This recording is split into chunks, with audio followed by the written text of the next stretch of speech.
Good morning, everybody. Today we are going to read a story called Tops and Bottoms by Janet Stevens. And it's a fun book that opens up in a different sort of way. So here we go. Once upon a time, there lived a lazy bear who had lots of money and lots of land. His father had been a hard worker and a smart business bear, and he had given all of his wealth to his son. But all Bear wanted to do was sleep. Look at that. Big family. Not far down the road lived Hare.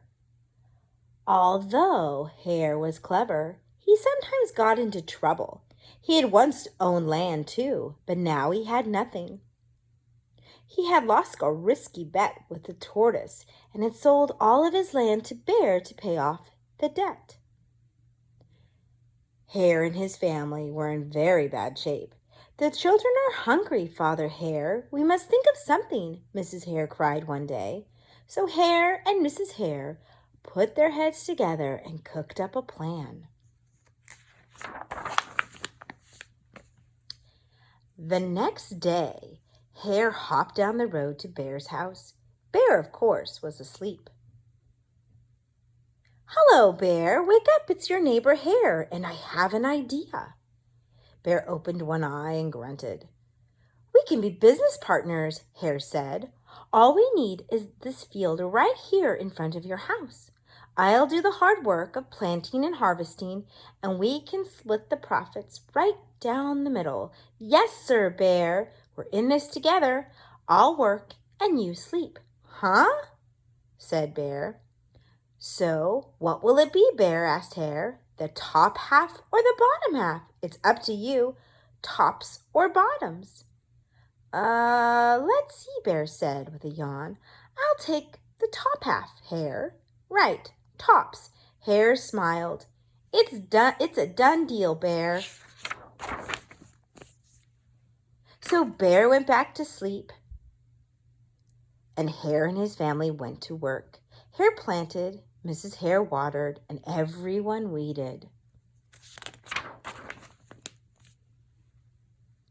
When it was time for the harvest, Hare called out, "Wake up, Bear. You get the tops, and I get the bottoms."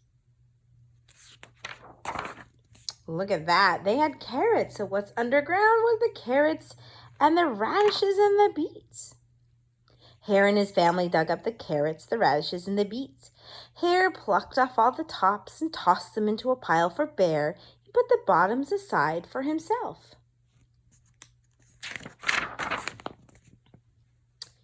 Bear stared at his pile.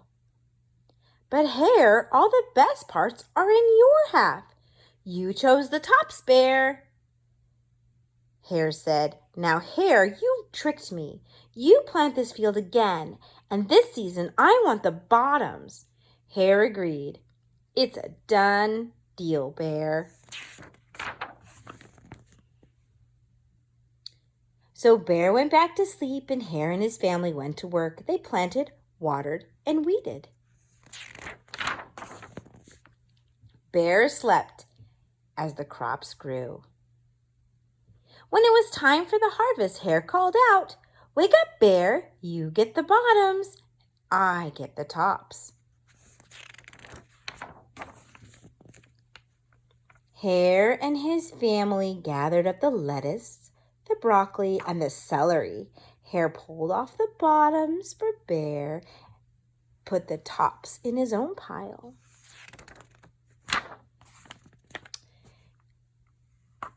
Bear looked at his pile and scowled. "Hare, you've cheated me again." "But Bear," Hare said, "you wanted the bottoms this time." Bear growled. "You plant this field again, Hare. You've tricked me twice, and you owe me 1 season of both tops and bottoms." "You're right, poor old Bear," sighed Hare. "It's only fair that you get both tops and bottoms this time. It's a done deal, Bear." So Bear went back to sleep, and Hare and his family went to work. They planted, watered, and weeded, then watered and weeded some more. When it was time for the harvest, Hare called out, "Wake up, Bear. This time you get the tops and the bottoms." There, in front of Bear's house, lay a high field of corn. Hare and his family yanked the corn stalks. Hare tugged off the roots and the bottoms and the tassels at the top and put them in a pile for Bear. Then he carefully collected the ears of corn in the middle and placed them in his own pile. Bear rubbed his eyes and watched. "See, Bear, you get the tops and the bottoms. I get the middles. Yes, sir, Bear, it's a done deal." By now, Bear was wide awake. "That's it, Hare," he hollered. "From now on, I'll plant my own crops and take the tops, bottoms, and middles." Hare and his family scooped up the corn and hopped down the road toward home. Bear never again slept through a season of planting and harvesting. Hare bought back his land with the profits from the crops, and he and Mrs. Hare opened a vegetable stand. And although Hare and Bear learned to live happily as neighbors, they never became business partners again. The end.